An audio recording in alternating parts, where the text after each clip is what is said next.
Ladies and gentlemen, boys and girls, children 18 plus. You are tuned in to the Loan Officer Podcast with me, Dustin Owen, and a very special guest. By way of Charlotte, North Kakalaka, he is with Rosegate Mortgage. He is a 3-year veteran of the mortgage industry. He funded $30 million last year. He's on pace to fund $50 million this year. He is my new friend, Grant Hall. Grant, welcome to TLOP, homie. Thanks for having me. Yeah, Happy to be here. Thanks for coming down. This is such an exciting story. Do you want to tell it or should I? How did you and I get connected? I actually reached out to you over LinkedIn. You did. Yep. You reached out to me. Fan of the show, right? Big fan. Fan of the show. Reached out to me. Is like, dude, you actually want to get your boss on. Yep. You're like, I want to get my boss on TLOP. He's an awesome guy. Yeah. And I was like, all right, well, let's consider that. What makes your boss? By the way, shout out to Bryce. Bryce, an awesome guy.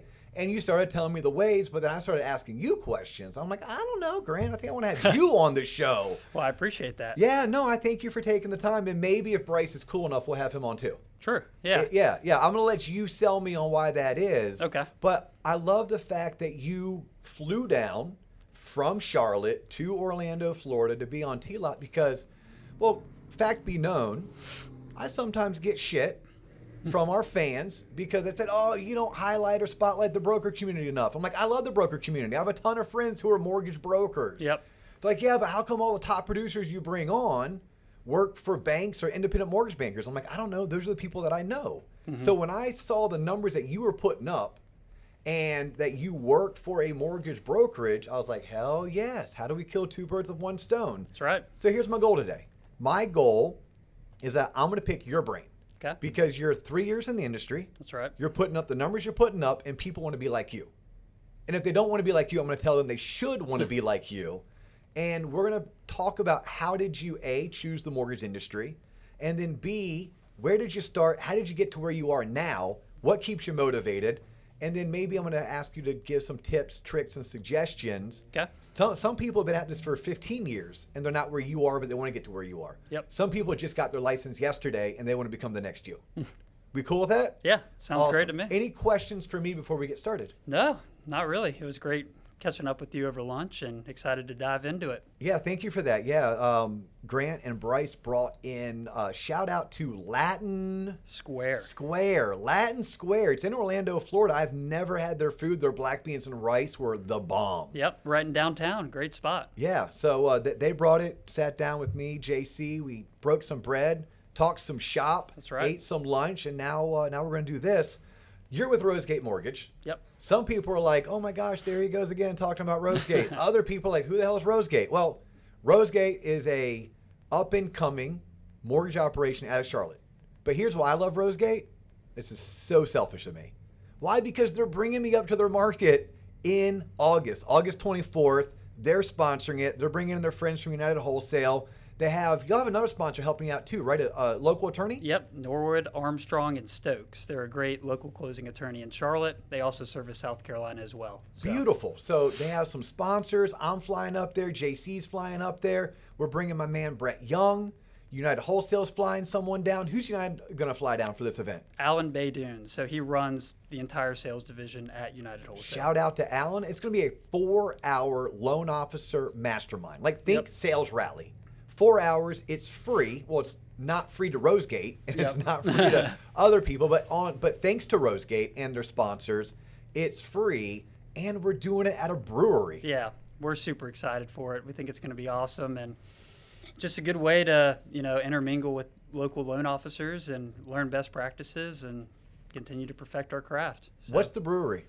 It's Norfolk Hall, right, Bryce? Yeah, Norfolk Hall. Yep. Yeah, I should know that. It's on the invite. Mm-hmm. And the invite, if you're looking for it, like, hey, how do I get invited to this? Do me a huge favor. Go to TLOPonline.com. Y'all, that's TLOP. TLOP stands for the Loan Officer Podcast. Yep. TLOPonline.com.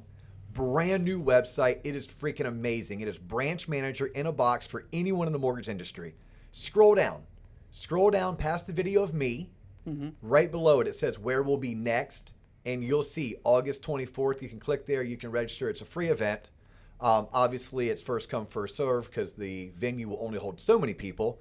But we look forward to seeing you there. Yeah. And that's maybe where you're thinking like, how have I heard of Rosegate before? Well, I've been talking about them for the past month because we're super excited about this upcoming event. Yeah, should be awesome. Very cool. Have you had a chance to go to tloponline.com yet? I have. It looks great. They just, you guys made some upgrades to your website. It's super functional, and I just think it's a great resource for us as loan officers to utilize it and take advantage of what you guys are putting out there for us. Well, thank you. You could have just lied to me, like, nah, man, I have not been to it yet, but I heard great things. Yeah, but there you go. Very cool. Well, thank you for that. Well, so let's get started. Okay. You are born and raised North Carolina. Yep, right? Charlotte. Charlotte, North Carolina. You're a Gamecock, right? So that means you do not like Clemson. Well, no, I don't. My sister actually went there. It's kind of funny. Okay, so you get along with your sister, but still you're not like a big Dabo fan. No, not all right, at all. you're not wearing the orange. No. All right, very cool. Yeah. So you're a South Carolina Gamecock. Is your first profession mortgage, or what did you do prior to mortgage? Yeah, I was actually I worked for a sport and entertainment marketing agency in Charlotte. That's actually what my dad does. He owns a sports marketing company in Charlotte. Okay. Has for the last 25 years. Like he represents athletes, or his is more like apparel and licensing? He works with a lot of brands or suppliers at retail and then kind of integrates those brands into sports, whether it be college football, whatever it might be. Okay. So he put together campaigns where, you know, like a road to a national championship that's sponsored by Dr. Pepper, whoever it might be, drives sales at retail, and then also integrates that brand into college sports. Oh, that or sounds fun. whatever sport it might be. That sounds fun. What Yep. happened? The old man fired you? No, That sounds like a really fun gig. I think I want that one. I actually have never worked for my dad. Okay. I worked for another marketing agency in Charlotte. Okay. Kind of a competitor, small company. But Dad planted a mold, didn't Yeah. he? Dad's like, No, hey, come here, Grant. no. Let me plant you into my competitor. You can feed me intel. no, they're in different lanes. So, Okay. But yeah, it was a great place to start, and worked on a really good account there at that company. Learned from a lot of really good leaders. And I think I developed some pretty good sales skills at that company because, I mean, at the end of the day, they were having to sell brands to work with our agency. And yeah, it was just a great first spot for me. So that was your first gig coming out of college, That's which right. you studied marketing then. I did. Okay. And then you parlayed it into the mortgage industry. Yeah. What prompted that? Was it the refi boom of 2020? No, it was not. That's a great question. So me and Bryce went to the same high school. Bryce is the owner of our company. Him and his dad are 50-50 partners. That's Bryce and Brad, right? Bryce and Brad Bradley. Okay. Yep. So I've known their family. Is Bryce's dad really Brad Bradley, or is it like Richard, but he grew up with everyone calling him Brad because his last name is Bradley, so it just stuck? Yeah, it's just a true nickname. His actual name is Charles. Okay, So, very cool. Yeah, but kind of funny. Everybody always asks about that. Yeah, so a high school buddy of yours. Yeah, so we actually didn't really know each other too well in high school. He was 3 years older than me. Okay. The only reason I knew him was because we both played baseball. Small private school in Charlotte.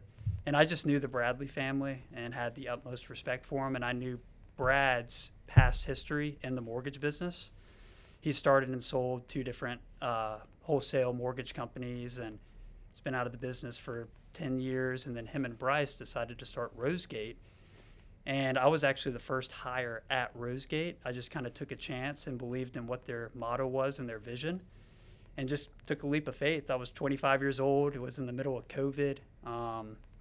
So I went for it, and it was the best decision I've ever made besides marrying my wife. Yeah, 25, nothing to lose. Yep. Out of curiosity, because it was in the middle of COVID, were you displaced at your previous employer because of COVID, or you were still gainfully employed? Gainfully employed. Loved where I was at. I wasn't looking to leave. I just heard that they were looking to bring on one person. They didn't want anybody with prior mortgage experience to come in with bad habits as they're, just starting the company. They needed somebody young to get in there and kind of help them with anything they might need, and then also learn the business as well. So, how did you learn the business? Bryce. Wow. He taught me everything. Okay. Yep. How did Bryce learn the business? His dad. He also learned it on his own. He's worked at a non-QM lender in Charlotte before that, and also originated for actually a company down here in Florida. Okay. So Bryce had some experience. Therefore, Bryce said, hey, let me take you underneath my wing. Yep. Let me teach you, but then I want to be able to wind you up and let you go. Exactly. What were those first 12 months like for you? Like, and I'm going to ask what they were like for you, but I want you to almost answer it back to me as if you're giving advice to somebody who's trying to get through their first 12 months. Yeah, that's a good question. It was a lot. It can be intimidating at first, but if you surround yourself with the right people, and I would say kind of what was different for me than what I see from other people is I got very into it, almost like a technician, and just studied the business really well, studied those price breaks, studied the guidelines. Where did you find the guidelines? Was it from your AE? Because you're a Yep. broker. So as a broker, I try to teach my broker clients, like, lean on your AE, whether it's at Absolutely. United Wholesale or Rocket or Freedom or Flagstar or any of the other AEs that are out there. That's right. You leaned on your AEs for training. Yeah, exactly. And then also I just was a sponge with Bryce. Was looped in on every single call that he did, learned about his confidence and conviction that he had with each client. And as I was kind of intimidated and didn't necessarily know how to best speak to clients, he kind of reinforced that confidence for me. Hey, you're in the mortgage business and you're getting business because people know, like, and trust you. And just have that confidence, and we have your back at Rosegate, and we're here to support you. So I think that really gave me that opportunity of growth because I knew that I had that support behind me. And I just kind of went for it with my network in Charlotte and just organically grew out my referral-based business. I love it. So you're in your first 12 months, probably a little bit scared, Yep. a little bit nervous, unsure of yourself, found yourself a really awesome mentor who believed in you that was able to be your rock. But then you just said something that you would have thought I paid you to say it, but I didn't. Truth be told, they paid for themselves to fly down here to be on the show, which is pretty awesome. Yep. But I would have paid you $20 to say what you said about your network. You leveraged your network. Yep. Explain to the audience, what does that mean? You leveraged your network because you're 12 months into this. You maybe have only closed a couple loans, or you're in your first 12 months. Maybe you've closed only a couple loans. Bryce is telling you, no, man, you're known and respected by this community. Yeah. Go out there and ask them to trust you. What did you do? Well, I found out just how unique it was for me. Every person that I would talk to, they thought it was so unique that I was actually born and raised in Charlotte. 'Cause Okay. Charlotte's one of those cities where a lot of people move in from out of state. So I thought, hey, I have a lot of connections here, a lot of really good people that can warm up intros for me and just continue to organically grow my network in Charlotte, local boots on the ground. So I think it's just leveraging, hey, I'm born and raised in Charlotte. I came back here for my professional career. I know the market, and I'm with a really good company that has, at that time, a lot of capacity to really service each and every deal that I got. Were you asking your circle of influence to refer you actual business, or are you asking them to refer you referral sources? Or a combo of both? A little bit of both, Okay. yeah. So, for instance, if I had a close person that I know in Charlotte, I could give them a call and say, hey, I'm new to the mortgage business, kind of humble myself and say, I'm really trying to grow my book of business. And who was the realtor that you worked with to buy your house? Would you be open to maybe connecting me with them? So just kind of making small connections like that from the people that I already know in my network is really what helped me a lot. And then also I had some good relationships with financial advisors and realtors in the city already. So I just tried every way I could to warm up all those introductions and really find any way I could to get business from them as well. How many phone calls do you think you were making on a day or per week? Not a lot, actually. Okay. I tried to set it out early on, like in my first 12 months, to have 10 meaningful phone calls a day. Okay. So That's a good number. yeah, that was my goal. A lot of people, especially in our business, when I first started, it was very transactional, very refinance heavy. So I kind of pulled back a little bit and said, hey, I'm going to set a goal for 10 calls a day that are actually meaningful. And I'm going to, ask about their family, ask about how they're doing, and then try to set up, a meeting in person was ultimately the goal. So that face-to-face interaction is so important. Yeah, you had some people back when you were getting started, they were cranking out calls to leads. Yep. You weren't calling leads. Nope. You were calling human beings that knew you or knew of you. That's right. And then you leveraged a real relationship. Yep. Something that's going to pay you for decades. Exactly. Very cool. So in that first year, what do you think you funded? Or do you know? That first year, I actually did pretty well. I mean, whatever it is, we're going to divide by 2 because it was a COVID year. But Yeah. it's okay. Yeah. I think my first year, so that my first full year would have been 2021. I think I funded right at 20 million. Wow. How many units is that in Charlotte? Roughly. Is it like 70 Yeah, units? 70 to 80. 70 to 80. Yeah, do you remember your refi mix? Back then, it was probably about 60-40. Purchase was 60, refi was 40. Good for you. So early on in your career, you did have a really good mentor. Yep. Because 01, wow, am I dating myself? By the way, I was not in the mortgage business in 01. I was still in college in 01. But in 2021, which was a big refi year, Yep. there was lots of low-hanging fruit for you to chase. I'm sure you could have purchased leads and cranked out a bunch of refis. You still did 60-40, 60% purchase, 40% refi, roughly 75 units, 20 million. Dude, that's phenomenal. Yeah, I appreciate that. That is really awesome. Then you went from 20 million to 32 million. Yep. When everyone else was going from 20 million down to 10 million. That's right. Yes. Let's talk about that. Because I'm assuming, just a big assumption here, when you funded $20 million in 2021 and you're younger than I am, good chance that's probably the most income you've earned in 1 year. Yeah. Probably more income than you thought you would earn in general, or at least not until you're maybe in your 40s. Yes. And had rose the ranks of whatever marketing career that you had chose. Correct. Unless you were going to go out and become a successful entrepreneur, at which point, kind of like becoming an LO, your income is at that point unmatched. But what motivated you to go from 20 to 32? So many others would have been like, oh, I'm fine if I go back down to 15. Right. That's a really good question. I would just say it's the leadership and the support at Rosegate. I work directly with Bryce as my leader, and he always pushed me and challenged me. I think that a challenge that I've had to overcome in this business is my prospecting efforts. So a lot of times, hey, I do such a good job on that deal, I can organically get a referral from a specific deal without having to prospect. So he really challenged me on the prospecting front. Hey, you're doing a great job on your deals, but you also, although you're closing 5, 6, 7, 8, 9, 10 loans a month, you need to go out and meet new realtors, make new relationships, because we got you here at Rosegate and we can support your loans. And a lot of times I would always get in my loans and just trying to pull out a little bit more and continue to grow those partnerships and just have that confidence that we are the best place to get a mortgage, we believe, in Charlotte, and try to get that out to as many people as possible. So I just had that mentality, and instead of looking month to month, I just kind of see this as my career, you know, and things will fall in how they're supposed to. So I love it. I mean, here's what I hear. You have a great coach. I do. You have a great mentor, someone who doesn't let you just rest on your laurels, someone who does push you. That's right. Because 20 million is fun, but 32 million is more fun. Yep. And 50 million is even more fun. Yeah. Especially if you think about, like, you are changing lives. Right? You are a financial literacy coach to your clients. Exactly. At least I think of you that way. Yeah. Do you think of yourself that way? For sure. And a big portion of my business is first-time buyers.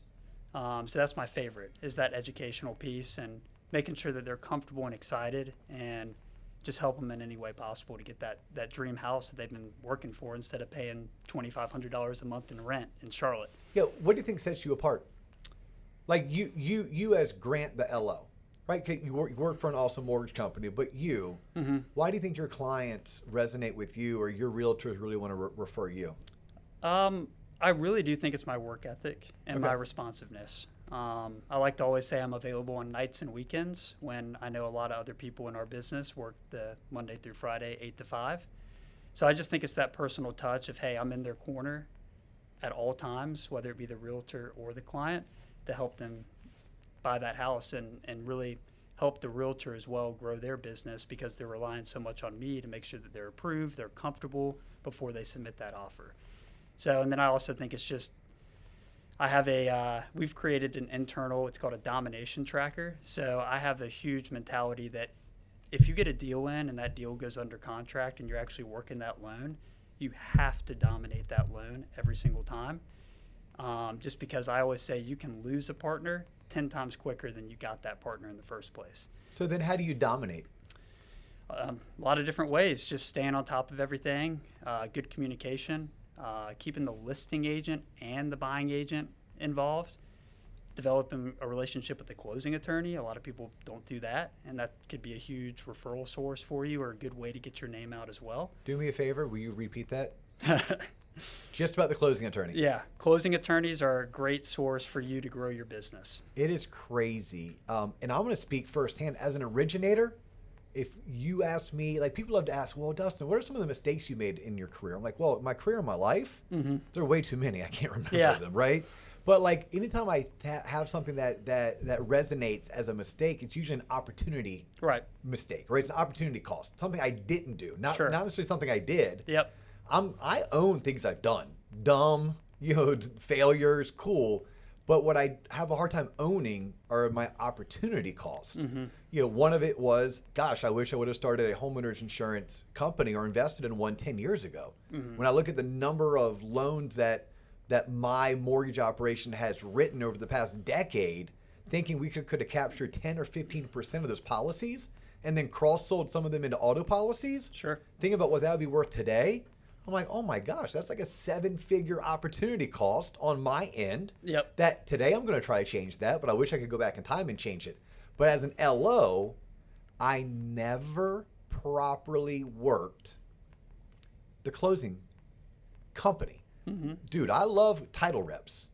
I will coach and teach loan officers to partner with title reps or closing attorneys all day long to throw events, to market to realtors, etc. But loan officers, he said it, I'm repeating it. I made him repeat it himself because it's this important. When you're proactively communicating to the agents involved, do not forget about the title agent or the company or the closer on the other end. That's right. That closer knows realtors. That closer knows transactions that are currently going sideways that you could potentially slide in and rescue. And we as LOs, at least me as an LO, that was a massive opportunity cost. I had over 100 transactions a year every single year since 2006. Yet I can't name you one time that I made a sales call, which to me a status update call is a sales call. I made a proactive call. Usually I call them when I needed something, like, hey, where in the hell's the title order? Like my processor's all down my throat because I don't have the title order back from you. But yes, fantastic. That your domination, when I hear you explain it, is proactive communication. Right. And we develop kind of a strategy with each loan. I like to say every loan that you get, you have an opportunity to turn 1 into 4. So what I mean by that is, hey, you have that one loan and you have 4 potential referral sources out of that deal. That's the buying agent. That's the listing agent. That's another piece that a lot of loan officers neglect, is keeping the listing agent updated. Lowest hanging fruit. Yeah, it's so easy. The closing agent and the attorney and just their office in general. I mean, you can go to the closing, you can meet their team, you can shake their hands, and they know your face, know your name, know the company. And then also the client themselves. They can refer you their friends, their family members, whatever it might be. So a lot of people just see, oh, I'm going to close this one deal and make this paycheck. No, that one deal is actually potentially 4 future deals if you do it right. So, and with that borrower, just keep in mind, for the audience, not to you, I'd be preaching to the choir if I was telling you this, Grant, but when you're talking to your borrowers, they don't know that you want the referrals. Right. They don't. Like, don't assume they know this. Like, have some kind of a script that you use where you just say to them, hey, look, I loved working with you. Here's what I found in my life. Birds of a feather flock together. That means if I like you, I probably like the people you know. And if I liked working with you, I'm like working with them. Can you do me a favor? I'm done having to work with people I don't like. I really only want to work with people like you. Can you make sure that anytime you hear of one of your friends needing a lender, that you give them my name and number? Right. That's my way of asking for a referral without it being overly aggressive. And I kind of use my own humor to soften up the approach, but I'm also being honest and heartfelt because I do like working with fun people. I don't like working with a-holes. We call it the give and the get. So post-closing, once again, a lot of people neglect to do this, is calling the client and ask about how the move's going. And then the give, we like to provide some value. Hey, remember your first payment is on this date. Hey, I'm going to send you a link to set up your first payment and auto payments as well. Is there anything you need from me? So that's the give. You're providing value and showing that you actually care post-closing. And then the get is, hey, you can then ask for a referral, friends, family, if they know any realtors, whatever it might be, just a way to nurture that client that you just did a great job for. Yeah. So, No, I absolutely love that. I don't know if you all probably follow this. It sounds like you're well trained, very process oriented, in tune. But like we even teach our loan officers and really the loan officers through the coaching program that we offer over at TLOP online.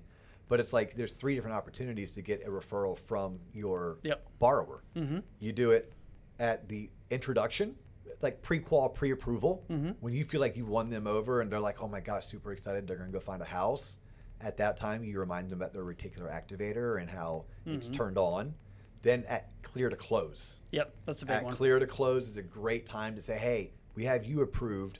Who do you know that we should be approving for their home purchase? Yep. And then, yes, the first payment call. I love first payment calls. I love hearing that you all do first payment calls. Absolutely. It's the easiest phone call to make. Yeah.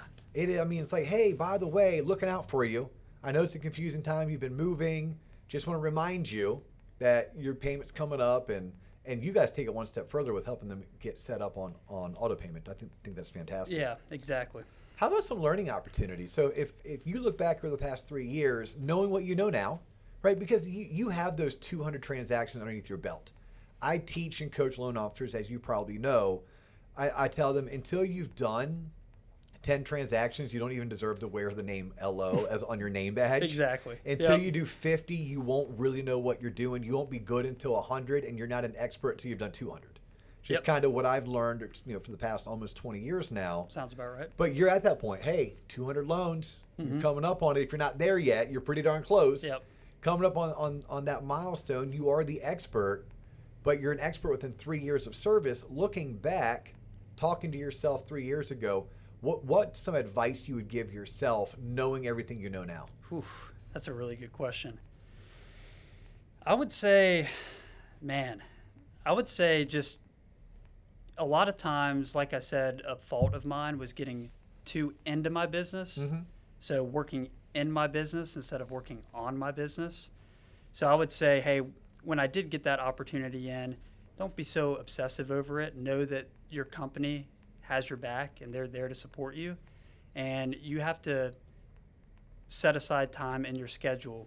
Maybe you do front half of the day, you work in your business, in the loans, and then force yourself to pull out the back half of the day and work on your business, on strategy, on scale, on growth.